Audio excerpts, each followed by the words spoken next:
Matthew chapter 8. Jesus heals a man with leprosy.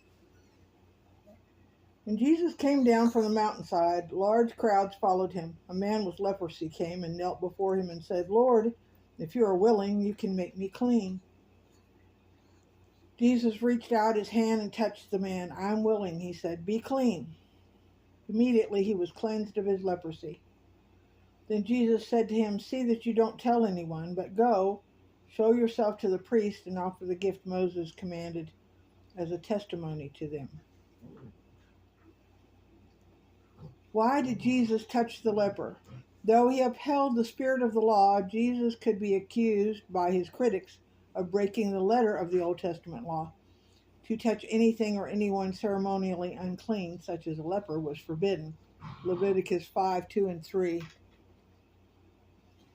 Since lepers were unclean, they were banished from the community and dressed as mourners grieving their own death. Leviticus 13:45-46. By touching an untouchable, Jesus demonstrated his authority over the law. He cared more about people's needs than about religious ritual. The faith of the centurion.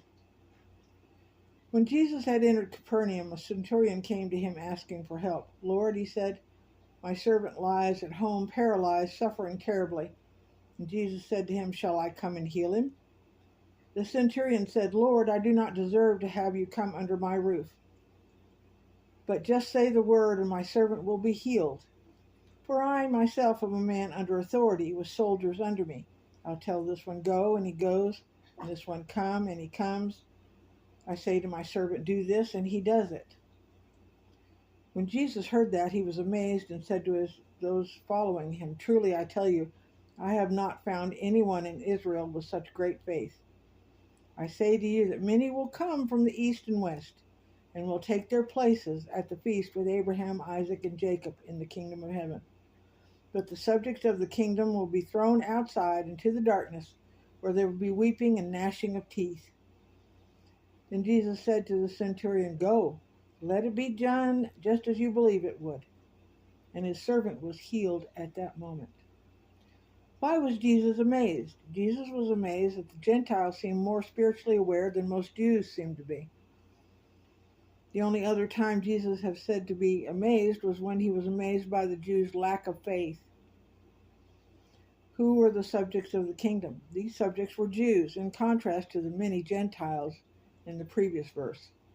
Though they were natives to God's promises, the Jews also needed faith.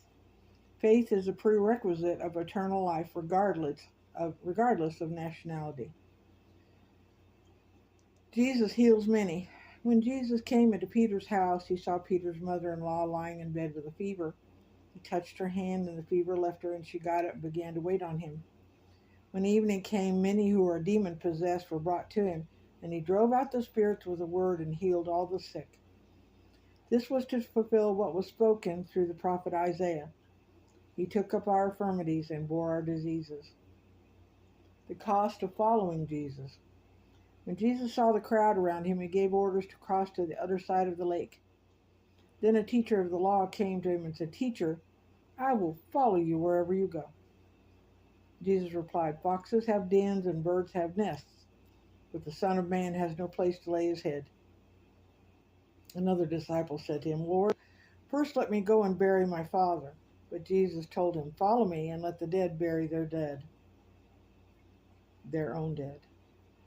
Jesus calms the storm. Then he got in the boat and his disciples followed him. Suddenly a ferocious storm came up on the lake, so that the waves swept over the boat. But Jesus was sleeping, and the disciples went and woke him, saying, "Lord, save us, we are to drown." And he replied, "You have little faith. Why are you so afraid?" Then he got up and rebuked the winds and the waves, and it was completely calm. The men were amazed and asked, "What kind of man is this? Even the winds and waves obey him." Jesus restores two demon-possessed men. When he arrived at the other side of the region of the Gadarenes, two demon-possessed men come from the tombs and met him. They were so violent that no one could pass that way. "What do you want with us, Son of God?" they shouted. "Have you come to torture us before the appointed time?"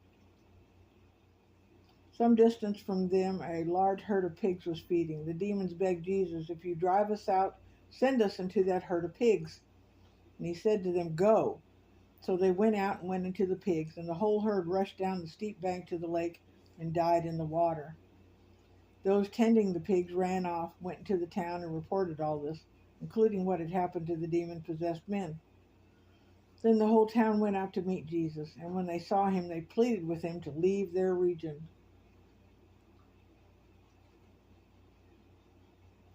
A furious storm, talking about Jesus calming the storm, also mentioned in Mark 4:36, Luke 8:22 through 25.